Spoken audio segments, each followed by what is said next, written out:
আসন্ন মধ্যবর্তী নির্বাচনের আগে যুক্তরাষ্ট্রের প্রেসিডেন্ট ডোনাল্ড ট্রাম্পের জনপ্রিয়তা নেমে এসেছে বর্তমান মেয়াদের সর্বনিম্ন পর্যায়ে। একই সঙ্গে ইরানের সঙ্গে চলমান সংঘাত দীর্ঘস্থায়ী হওয়ার আশঙ্কা করেছেন প্রায় 4/5 মার্কিন নাগরিক। রয়টার্সের সাম্প্রতিক এক জরিপে উঠে এসেছে এমন তথ্য।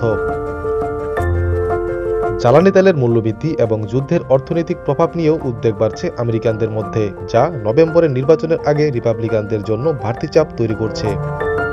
সোমবার প্রকাশিত জরিপে দেখা গেছে ট্রাম্পের কর্মক্ষমতায় সন্তুষ্ট মাত্র 33% উত্তরদাতা, আর অসন্তুষ্ট প্রায় 64%। চলতি মাসের শুরুর দিকে করা এক জরিপে এই হার ছিল 35%, যা এখন নেমে এসেছে বর্তমান মেয়াদের সর্বনিম্নে, এমনকি তার আগের মেয়াদের সর্বনিম্ন রেকর্ডের সমান। 2025 সালে হোয়াইট হাউসে ফেরার সময় প্রায় অর্ধেক আমেরিকানের সমর্থন নিয়ে যাত্রা শুরু করেছিলেন ট্রাম্প। তবে মিত্র ইসরায়েলের সঙ্গে মিলে ইরানে হামলার নির্দেশ দেওয়ার পর থেকেই তার এই জনসমর্থন ক্রমেই দুর্বল হতে থাকে। এই সংঘাতে বিশ্বের মোট তেল বাণিজ্যের প্রায় 1/5 বিঘ্নিত হয়েছে এবং জ্বালানি তেলের দাম বেড়ে যাওয়ায় বাড়তি চাপে পড়েছে মার্কিন পরিবারগুলো।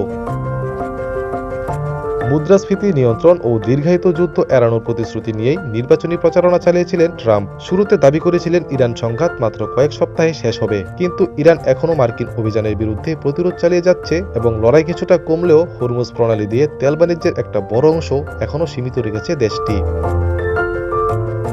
জরিপ অনুযায়ী 80% আমেরিকান মনে করছে ইরানে মার্কিন সম্পৃক্ততা দীর্ঘ সময় ধরে চলবে, যার মধ্যে 87% ডেমোক্রেট ও 71% রিপাবলিকান সমর্থক। মাত্র 16% মনে করছেন কয়েক সপ্তাহের মধ্যেই এই সংঘাতের অবসান ঘটবে।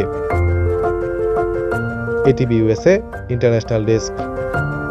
এটিভি ইউএসএ, বিশ্বজুড়ে বাঙালিয়ানা।